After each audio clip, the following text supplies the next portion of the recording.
Nós estamos de volta com mais informações. O mercado de commodities tem um dia estressado e é lógico, tudo isso na sequência. A gente vai conversar com o Maurício Berindello para saber o motivo desse estresse. Ontem alta para a soja, hoje devolve parte dos ganhos, mas tem o trigo aí apresentando variação positiva. Mas antes dessas informações, a Conab, a Companhia Nacional de Abastecimento, divulgou o acompanhamento semanal de lavouras brasileiras e atualizou o estágio de desenvolvimento das lavouras de milho da primeira e segunda safra do Brasil.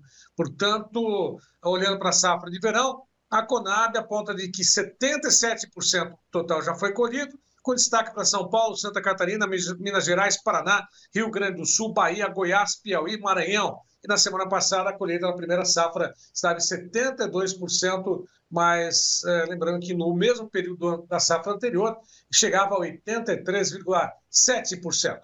Portanto, vamos agora às informações, vamos ao mercado de commodities com Maurício Bellinello.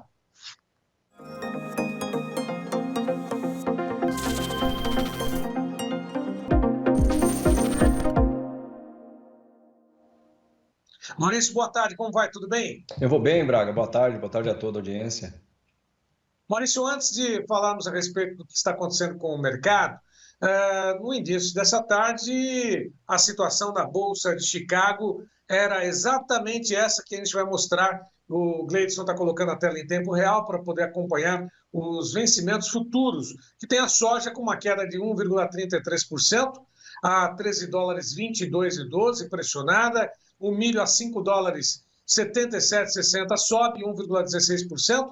Sobe bem, deu uma estilingada o trigo, mesmo assim a 6 dólares 22,80, alta de 2,94%, parece estar abaixo ainda daquilo que vinha sendo registrado no mesmo período também no ano passado, mas isso vou deixar para que você comente. O café tem uma queda de 0,75%, o açúcar cai, algodão também apresenta queda, petróleo sobe a 72 dólares e 95, ouro a 1.978 dólares e 65. A soja, vamos dar uma olhadinha também? Gleidson, coloca para a gente, soja, todas as posições, julho a 13 dólares 22, 19, 125 de queda, o agosto a 12 dólares 58,75, 16,75 de queda, setembro 11 dólares e 98, 11,75 de queda, o novembro a 11 dólares e 87, 10 centes de queda. Tem o milho também, rapidinho, vamos dar uma olhadinha aí, todas as posições em alta, de 6 até 8,5 de alta para o milho na Bolsa de Chicago, e o trigo, por sua vez, também.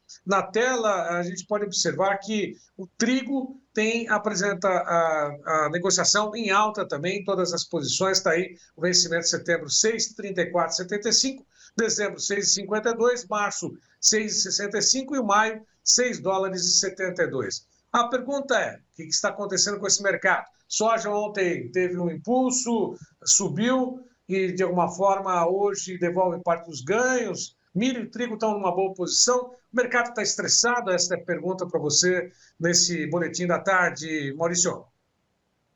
Então, Braga, hoje é um dia, na verdade, assim, foi um dia do ponto de vista econômico bem estressante nos Estados Unidos, né? A Bolsa dos Estados Unidos, a Bolsa de Nova York, lá está caindo mais de 1% hoje, o que é uma alta grande, depois de estar subindo, inclusive. Então, ele virou para a queda, porque hoje saiu um dado que eu estou esperando há algum tempo já, que é o número de permissões para novas construções nos Estados Unidos, casas, né?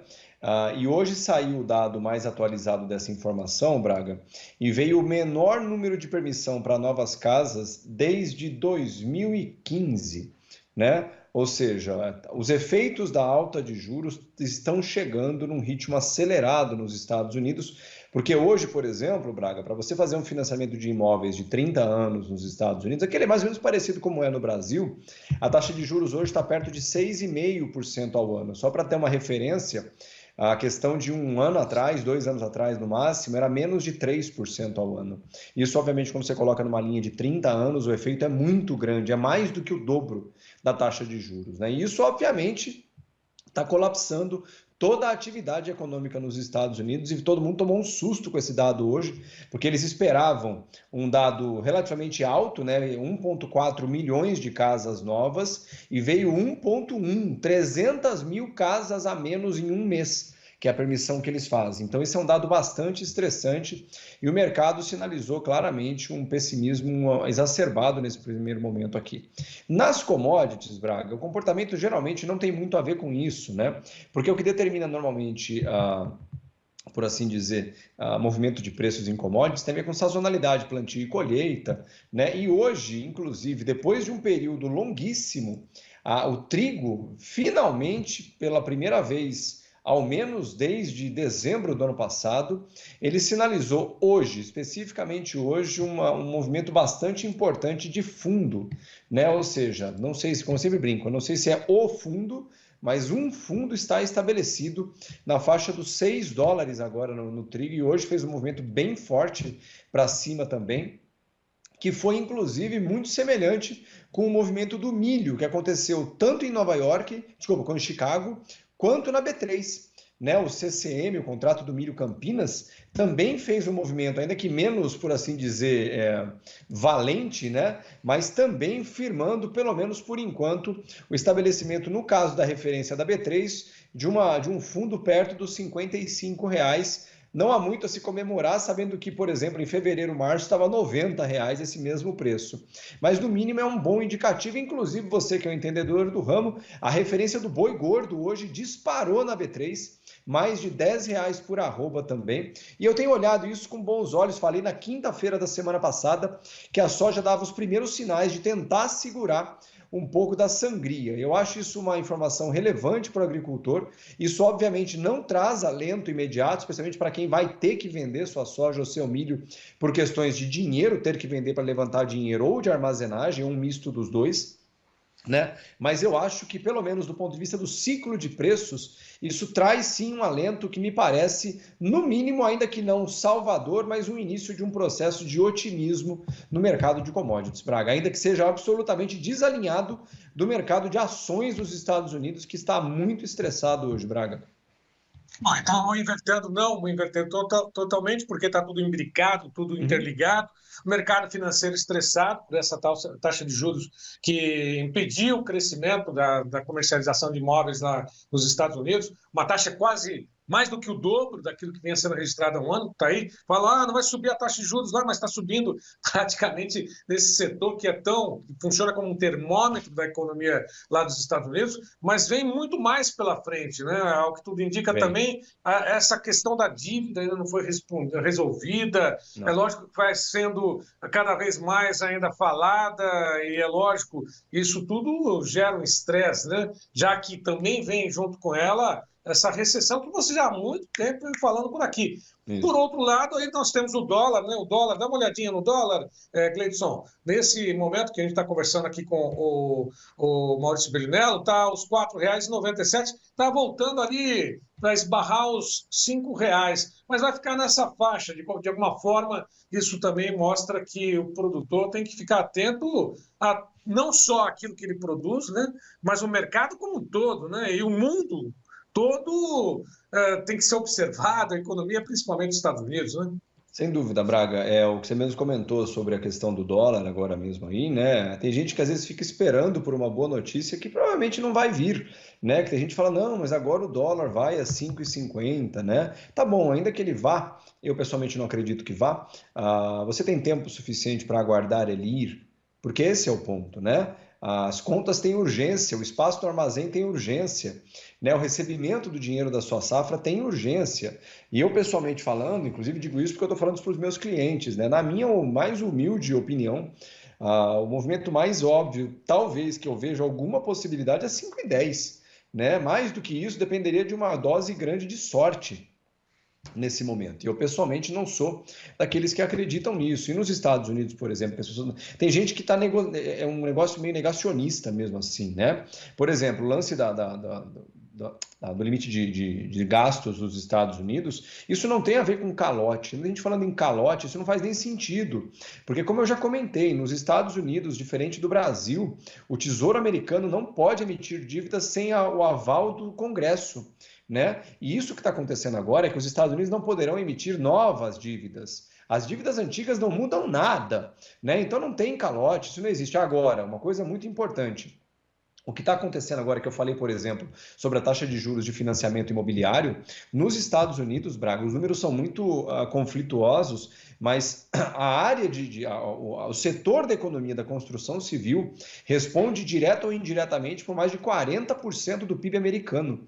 Ou seja, é uma situação extremamente importante quando você, por exemplo, não tem mais condições de financiar imóveis. Porque nos Estados Unidos as pessoas financiam tudo, carro, casa, tudo que eles fazem, eles compram financiado, especialmente bens de alto valor agregado, como é casa e automóvel, compram em 20 anos, 15 anos, 30 anos. E quando a taxa explode de juros agora, isso literalmente arranca dinheiro do mercado, mas assim, é o maior aspirador de pó do mundo de dinheiro, né? Então, o que a gente está vendo agora, e só para comentar rapidamente, desculpa me alongar nisso aqui, mas uma informação que pouca gente conhece é que existe uma letargia, um atraso entre o movimento de elevação de juros e os efeitos na economia.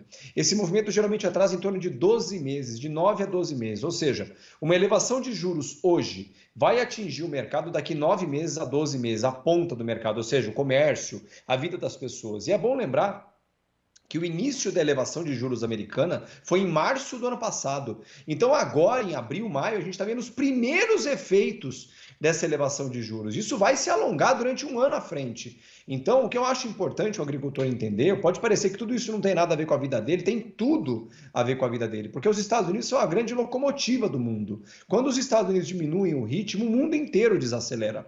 Não é só os Estados Unidos, a China desacelera, o Brasil desacelera, todo mundo. E agora, nesse momento, a gente está enxergando em detalhe. O mercado não espera a desaceleração. Na perspectiva da desaceleração, ele freia antes. Ou seja, ele não espera o evento acontecer. E a gente viu isso acontecendo no petróleo, na soja, no trigo, no milho. Todas as commodities agrícolas e as minerais, as energéticas, caíram na perspectiva da recessão. Ou você acha que a soja caiu de 17 para 12 dólares de graça também? Claro, a safra brasileira foi grande, a americana vem grande, mas ele começou a cair no ano passado. Por quê? Porque a desaceleração freia todos os consumos, o nível de consumo, e isso obviamente também afeta o agricultor. Só que, como eu falei, agora, os efeitos relacionados à soja, milho, trigo, boi, tem mais a ver realmente com disponibilidade, demanda e oferta. Então, na minha opinião, e isso é importante o agricultor saber, ciclos de mercado que afetam a soja, o milho, mas afeta o dólar, afeta o petróleo, afeta a bolsa de valores, afetam todos os ativos. Mas tem tempo de validade, ou seja, quando para de cair, inicia-se um novo movimento de alta. E nesse momento, é por isso que eu falei, começa a se delinear um movimento, no mínimo, de um pouco mais de otimismo, de que essa fase de enorme queda dos preços, que trouxeram a soja de 17 para 12 dólares, ao que me parece, isso no milho, isso no trigo, isso no boi gordo, que veio de 300 e tanto para 240 reais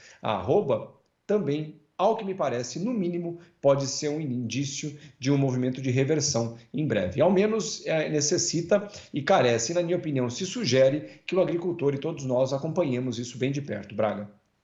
E não ficar esperando também, até para poder finalizar rapidamente, nós fizemos uma enquete a respeito do produtor, né? Daquele que se sabe, conhece ou desconhece as ferramentas de proteção de preços. Por mais que a gente fale, o João Batista, você, durante toda a programação a respeito, inclusive, do curso que está sendo realizado com a 11ª turma, mais de 1.500 inscritos, enfim, você me corrige se eu estiver errado, né, alunos, né, nós fizemos essa pergunta hoje na enquete. Você já fez alguma proteção de preços para sua safra? 69 dos que participaram disseram que não, 69%. 18% sim, e outras 12% dos 518 votos disseram que desconhecem essas ferramentas. É lógico que não tem rigor científico, mas sim. Todos que nos acompanham aqui disseram que nunca fizeram. Será que é por falta de conhecimento, falta de falar? Não é, né, Maurício? Não é não, mas isso reflete uma realidade brasileira, né, Braga? No Brasil, os números, não existem números oficiais sobre isso, mas os números minimamente confiáveis indicam entre 3% e 5% apenas dos agricultores brasileiros fazendo uso disso. É obviamente que a audiência do João, aqui do Tempo e Dinheiro, nossa audiência aqui, né, ela é qualificada, ou seja, como a gente fala disso há 2 anos já, uma boa parte das pessoas que frequentam aqui já fizeram o curso, né, o do João que a gente faz junto aqui de introdução, o meu curso ou outros cursos, e iniciaram, portanto, mas veja que interessante, mesmo entre uma audiência qualificada, apenas 18% das pessoas disseram que fazem uso. Só para vocês terem uma ideia do número, como é um abismo de diferença, nos Estados Unidos, mais de 85% dos agricultores fazem uso e sabem que fazem uso, né? Então, de novo, para mim é um bom começo. Sair dos 3% do geral para dentro de uma audiência qualificada, ficar perto de 18%, dos que responderam também, obviamente, ainda que mais gente tenha assistido, mas para mim isso é o princípio de uma mudança que precisa, é urgente, a mais urgente de todas, para que episódios que aconteceram esse ano no boi, no milho, na soja, no trigo e em tantas outras culturas ao longo da história, porque não é a primeira vez que isso acontece nessas culturas ou em tantas outras, que a gente possa realmente começar a verdadeira revolução do agro agora, porque a gente já revolucionou a produtividade, né, questões tecnológicas, muito bom. É hora de realmente começar para valer a revolução da porteira para fora. Ela já começou no ritmo dela e a gente não desiste tão cedo, né, Braga? Maurício, obrigado mais uma vez pela tua participação. Um abraço, até a próxima. Se Deus quiser, Braga, um grande abraço a todos. Obrigado. Bom, lembrando mais uma vez que o comentário do Maurício e outros durante a programação do Tempo e Dinheiro, nos canais oficiais, estão lá disponíveis para que você possa revê-los e acompanhar todos os detalhes do que foi falado, comentado. E é lógico, a gente pede o seu comentário, sua curtida e a sua inscrição também nos canais oficiais do Tempo e Dinheiro.